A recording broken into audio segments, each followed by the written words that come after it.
Problem ये है कि आप पूरे के पूरे देश को सिर्फ एम्प्लॉय बनाने के लिए ट्रेन कर रहे हो, फिर वो जब वहां से निकल के बोल रहा है कि यार मैं एम्प्लॉय बनने के लिए ट्रेन हो चुका हूं, अब मुझे आप जॉब दे दो, तो आपके पास जॉब नहीं है। Recently India 4th largest economy बनती है। अगर आप इंडियंस को देखो तो हर जगह एक ही चीज दिख रही है, स्ट्रगल। कोई पैसा कमाने के लिए फाइट कर रहा है, कोई अपनी वैल्यू के लिए फाइट कर रहा है, और सबके सब सर्वाइव कर रहे हैं। और हम इसको 4th लार्जेस्ट इकोनॉमी बोलते हैं। पर सच बोलो, क्या आपको ये ग्रोथ फील होती है? आपको रोड्स बनते हुए दिखते हैं, ब्रिजेस बनते हुए दिखते हैं, बिल्डिंग से बन रही है, पर जो लोग इनके आसपास चल रहे हैं उनके चेहरे पे एक अजीब सी थकान नहीं दिखती आपको? एक उदासी नहीं दिखती? वो बच्चा जो बिल्डिंग को देख रहा है, क्या उसके अंदर भी उतना ही कॉन्फिडेंस नजर आता है आपको जो वो बिल्डिंग को बना रहा है? तो सवाल ये है, अगर इंडिया फास्टेस्ट ग्रोइंग इकोनॉमी है तो लोग फिर इतने फ्रस्ट्रेटेड क्यों हैं? इंडियन न्यूज मीडिया हर दिन चिल्लाता है कि India is booming, GDP record पे है, स्टॉक मार्केट ऊपर जा रहा है, तो सेंसेक्स बूम कर रहा है, निफ्टी का ये चल रहा है। लेकिन जीडीपी सिर्फ एक नंबर है। आपको बेसिक का अगर समझाऊं मैं कि इंडिया का जीडीपी कैसे कैलकुलेट हो रहा है, जितने भी फोन पे, पेटीएम के आप ट्रांजेक्शन देखते हो कि 20 रुपए प्राप्त हुए, 30 रुपए प्राप्त हुए, ये जो एक ट्रांजेक्शन होता है ना, आपने किसी को पे किया, वो एक ट्रांजेक्शन रिकॉर्ड होता है। उससे ये पता लगाया जाता है कि इस देश में कितना पैसा घूम रहा है। उससे ये नहीं पता लगाया जाता कि वो पैसा किसके पास जा रहा है, कौन अमीर हो रहा है, किसके पास कितना जीडीपी बढ़ रहा है। एक होता है इंडिया का जीडीपी, एक होता है इंडिविजुअल जीडीपी, जिसको जीडीपी पर कैपिटा बोल। जीडीपी पर कैपिटा अगर आप देखोगे और उसमें अगर आप कंपेयर करोगे तो हम वर्ल्ड के 10th लार्जेस्ट में भी नहीं आते।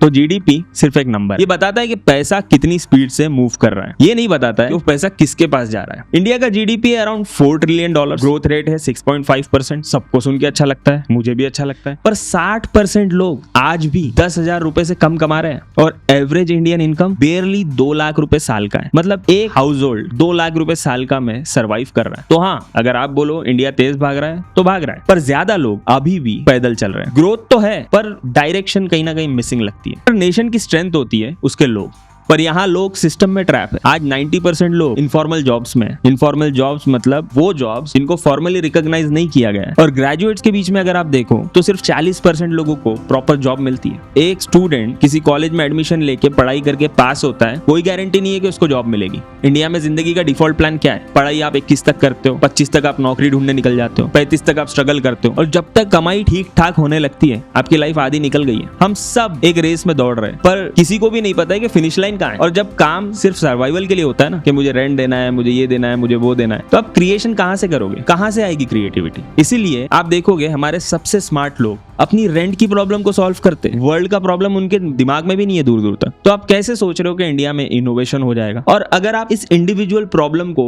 उठा के एक सोसाइटी लेवल पे इमेजिन करो, यही स्ट्रगल सेम चीज पूरी सोसाइटी के लेवल पे हो रही है। जस्ट इमेजिन जब लोग इकोनॉमिक कंट्रोल लूज कर देते, लोगों के पास पैसे पे कंट्रोल नहीं है, तो वो ढूंढते हैं इमोशनल कंट्रोल, कि मैं किसी चीज के साथ इमोशनली कितना कंट्रोल दूं। तभी तो रिलीजन, कास्ट, लैंग्वेज सब कुछ पॉलिटिकल टूल बन जाते हैं। हम आपस में लड़ रहे हैं क्योंकि हम सिस्टम से लड़ नहीं सकते। एक आदमी जो अपने बच्चों की फीस नहीं दे सकता, वो दूसरे धर्म से नफरत करता है क्योंकि उसे लगता है कम से कम यहाँ तो एक इमोशनल कंट्रोल है, कम से कम यहाँ तो मैं गाली दे सकता हूँ खुल के। ये प्रॉब्लम हेट की नहीं है, ये प्रॉब्लम है होपलेसनेस की। इंसान को पता ही नहीं है कि कल क्या होगा, उसकी लाइफ में इकोनॉमिक प्रॉब्लम्स कब सॉल्व होंगे। हर कोई सोच रहा है कि यार जल्दी मेरे अच्छे दिन आ जाएंगे, मेरी लाइफ पलट जाएंगी, लेकिन एक बहुत बड़ी होपलेसनेस है। किसी को नहीं पता है कि कब किसकी लाइफ चेंज होने वाली है। अब बात करते हैं असली मुद्दे की, सिस्टम की। सब सोचते हैं सिस्टम खराब है, सिस्टम में दिक्कत है। सिस्टम खराब नहीं है, उनके प्रायोरिटीज गलत है। हम रिजल्ट्स नहीं, नंबर्स मेजर करते हैं। हम ये नहीं देख रहे हैं कि एक इंसान कितना ज्यादा खुश है, हम देख रहे हैं कि GDP, FDI, Sensex, foreign investment कितना आ गया, शेयर मार्केट कितना ऊपर हो गया,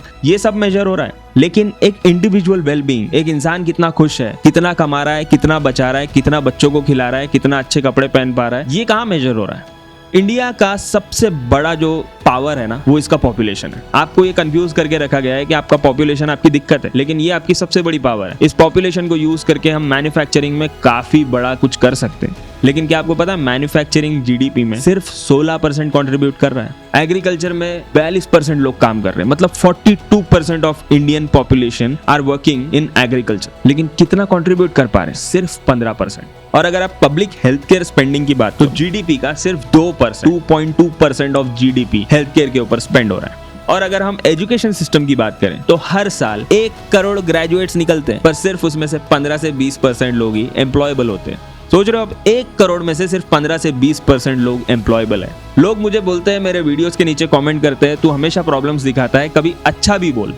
मैं चाहता हूँ अच्छा बोलना, मैं सेलिब्रेट करना चाहता हूँ हमारा road network, statue of unity, India का जो डिजिटलाइजेशन हुआ, इंडस्ट्रियल ग्रोथ हुई, मैन्युफैक्चरिंग हुई, ईज ऑफ बिजनेस बढ़ा है। आज मेरे को एक डॉक्यूमेंट बढ़ाना है तो मेरे को किसी एजेंट के पीछे नहीं भागना है, मैं ऑनलाइन अप्लाई कर दूंगा और मेरा डॉक्यूमेंट रेडी हो जाएगा। I really celebrate all the efforts made by this government. और हाँ, मैं मानता हूँ इंडिया को अपनी स्पीड स्लो नहीं करना चाहिए, सिर्फ इसलिए क्योंकि कुछ लोग खुद को अपलिफ्ट ही नहीं करना चाहते। पर फिर मैं एक गवर्नमेंट स्कूल देखता हूँ, टूटे हुए बेंच, एक टीचर, 5 क्लास, और बच्चों की आंखों में कोई स्पार्क नहीं, कोई एनर्जी नहीं, कोई फ्यूचर को लेके कोई होप नहीं। फिर मुझे लगता है हम गरीब को एजुकेट कर रहे हैं, सच में कर रहे हैं या बस टाइम पास हो रहा है? क्या वो कभी अमीर बन पाएगा? क्या उस गरीब को ऐसा एजुकेशन हम दे रहे हैं कि वो किसी अमीर बच्चे के बराबर एजुकेशन ले पा रहे हैं? प्रॉब्लम ये है, हमने एक एजुकेशन सिस्टम डिजाइन किया जो लोगों को एम्प्लॉय बनाता है, पर जब वही लोग, वही स्टूडेंट्स वहां से पढ़ाई करके एम्प्लॉय बनने के लिए रेडी होते हैं तो सिस्टम के पास उनके लिए जॉब्स नहीं है। तो आप मुझे बताओ कि आपने एक एजुकेशन सिस्टम बनाया, उसमें से कुछ लोगों ने पढ़ाई करके ग्रेजुएशन किया, आपके पास में उनके लिए जॉब नहीं है। तो अगर आपके पास में उनके लिए जॉब नहीं है तो फिर सवाल सिंपल है, या तो आप एजुकेशन सिस्टम को ऐसा बनाओ जो फाउंडर्स और लीडर्स बनाए,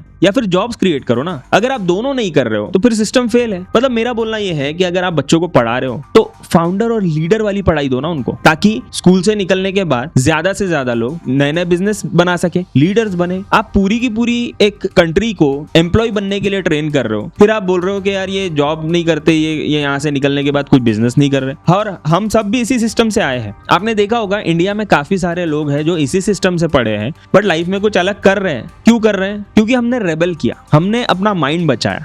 हमको एम्प्लॉयज बनने में कोई प्रॉब्लम नहीं है। देखो, एम्प्लॉय बनना कोई प्रॉब्लम नहीं है। प्रॉब्लम ये है कि आप पूरे के पूरे देश को सिर्फ एम्प्लॉय बनाने के लिए ट्रेन कर रहे हो। फिर वो जब वहां से निकल के बोल रहा है कि यार मैं एम्प्लॉय बनने के लिए ट्रेन हो चुका हूं, अब मुझे आप जॉब दे दो, तो आपके पास जॉब नहीं है। सिस्टम क्रिएटिविटी को पनिश करता है, ओबीडियंस को रिवॉर्ड करता है। आपने 3 इडियट्स मूवी में देखा होगा कि वो जो जॉय होता है वो एक ड्रोन बना के लेके आता है और उसको उसका प्रिंसिपल मना कर देता है कि बेकार प्रोडक्ट है। हम क्रिएटिविटी को पनिश कर रहे हैं। ओबीडियंस वहीं पे चतुर जैसा जो बंदा रट्टा मार के जो प्रिंसिपल की वाह कर रहा है उसको हम रिवॉर्ड कर देते हैं। और ये सिर्फ 3 इडियट्स की कहानी नहीं है, ये आपको हर स्कूल में दिखेगा। अगर आपने बच्चे को बोला एलिफेंट की ड्राइंग बना के लाना और वो एलिफेंट की जगह कुछ और बना के लाया तो आप उसको पनिशमेंट देते रहो। और फिर हम कहते हैं कि इनोवेशन नहीं आ रही है। रोड्स बन रही है, ब्रिजेस बन रहे हैं, पर अगर उस रोड पे चलने वाला कभी ऐसा सपना ही नहीं देख सकता कि यार ये बिल्डिंग में मैं रहूंगा या ये बिल्डिंग मैं बनाऊंगा, तो वो ब्रिज, वो रोड, वो डेवलपमेंट सारा कुछ डेकोरेशन है यार। आप अपनी पूरी की पूरी पॉपुलेशन को सिर्फ एम्प्लॉय बनने के लिए ट्रेन कर रहे हो। रियल ग्रोथ का मतलब क्या है? रियल ग्रोथ का मतलब है लोगों का अपलिफ्टमेंट, सिर्फ इकोनॉमी का नहीं। अगर इंडिया को सच में ग्रो करना है ना तो ये सारी चीजें करनी पड़ेगी।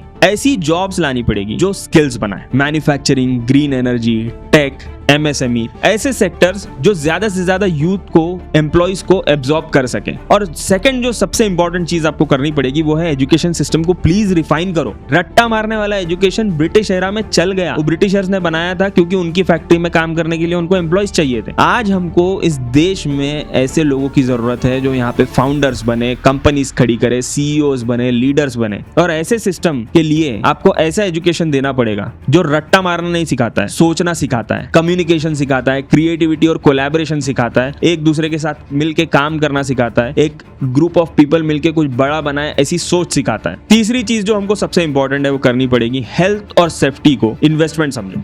जीडीपी का सिर्फ 2.2% आप हेल्थ केयर के ऊपर स्पेंड कर रहे हो। अगर एक एवरेज इंडिविजुअल इतना सुरक्षित भी महसूस नहीं करता है कि मेरा कल को अगर रोड पे एक्सीडेंट हो गया तो मेरा फ्री में इलाज हो जाएगा, तो फिर वो रिस्क कैसे लेगा? वो इनोवेशन कैसे करेगा? वो नई नई चीजों में हाथ कैसे डालेगा? आपको लोगों को अगर रिस्क और इनोवेशन करने लगाना है तो आपको कम से कम हेल्थ की सुरक्षा तो देना पड़ेगा। आप चलो मेजर सर्जरीज की मत दो, लेकिन बेसिक हेल्थ केयर तो आप फ्री करो। चौथी चीज जो सबसे इंपॉर्टेंट है हमको करनी पड़ेगी वो है स्मॉल बिजनेसेस और क्रिएटर्स को एम्पावर करो। अंबानी अडानी से ज्यादा इंडिया का बेस एमएसएमई और फ्रीलांसर्स है। आज भी अगर कोई एक एवरेज इंडियन फ्रीलांसर किसी दूर आसाम के किसी कोने में अगर बैठ के काम करना चाहता है तो मुझे एक गवर्नमेंट की वेबसाइट बताओ आप जिसके ऊपर में आप फ्रीलांसर्स को जॉब और काम से कनेक्ट कर पा रहे हो। हम आज 2025 में इतना डिजिटल रेवोल्यूशन, टेक, इंटरनेट, ये वो सब कर लिया हमने, लेकिन क्या एक गांव में बैठा हुआ एक लड़का गवर्नमेंट की एक वेबसाइट पे जाएगा और वहां पे देखेगा कि यार मैं ग्राफिक डिजाइनर हूं, मेरे लिए ग्राफिक डिजाइन का कोई काम है क्या, मैं वहीं से बैठे करूं? ऐसा हो रहा है? नहीं हो रहा है। तो सबसे पहले इनको एम्पावर करो और ये क्रिएटर्स को पनिश करना बंद करो। क्रिएटर्स के ऊपर में कोर्ट केसेस, क्रिएटर के पीछे में आप नए नए रूल्स लॉज ये बना के आप इंडिया की इकोनॉमी को, जो कि कैसे जैसे सर्वाइव कर रही है, यहाँ के क्रिएटर्स जैसे तैसे खड़े होने की कोशिश कर रहे हैं, आप उनको रोक रहे हो। आप स्मॉल बिजनेसेस को इजी लोन्स प्रोवाइड करो जिससे कि स्मॉल बिजनेस बड़ा सोच सके। हम मैन्युफैक्चरिंग में इतना बढ़िया काम कर सकते हैं, लेकिन क्योंकि हमारे पास में बिजनेसेस लोन और ये सारी चीजें उतनी आसानी से मिलती ही नहीं, रिस्क फ्री नहीं है ना। मैं अगर लोन लूं और मैं सोचूंगा यार कुछ बड़ा करता हूं और मैं फेल हो गया, रिस्क फ्री नहीं है, मेरा पूरा प्रॉब्लम खड़ा हो जाएगा अगर मेरे साथ ऐसा हो जाए तो। हम एक बड़ा इकोनॉमिक हब बनना चाहते हैं, लेकिन क्या हमारे पास कोई ऐसा सिस्टम है जो एक बड़ा इकोनॉमिक हब बने जहां अमीरों को भी अकाउंटेबल रखा जा सके? अमीर को पनिश मत करो। अगर आप अमीर को पनिश करोगे तो फिर कोई भी इंडिविजुअल इंडिया में रह के अमीर बनना चाहेगा ही नहीं। वो सोचेगा कि अगर मुझे पैसा कमाना है तो मैं कोई और कंट्री में चले जाता हूँ। आप अमीर को पनिश मत करो, पर कोई सिस्टम तो ऐसा बनाओ जिससे अमीर को भी ये डर रहे कि वो अगर कोई गलत काम कर दे तो उसको भी अकाउंटेबल रखा जाएगा। हमने यूएसए को देखा, यूएसए भी एक इकोनॉमिक सुपर पावर बना, वहां भी बिलियनर्स और फाउंडर्स हैं, लेकिन उनको पूरी खुली छूट नहीं दी गई है। अगर आप फेसबुक के सीईओ हो, गूगल के सीईओ हो या आप एनवीडिया के सीईओ हो, अगर आपसे कोई भी ऊंच नीच होती है तो सेनेटर आपको सेनेट में बुला के आपसे सवाल करेगा, उनसे सवाल पूछे जाते हैं। उनको बिल्कुल ऐसा लूज नहीं छोड़ दिया गया, उनसे भी सवाल हो रहे हैं। क्या इंडिया में आपने लास्ट टाइम देखा है कि कोई बड़े से अमीर और बिलियनर के साथ में कोई सवाल जवाब हुआ है? हम चेक ही नहीं रख रहे ना, हम बोल रहे हैं कि भाई तू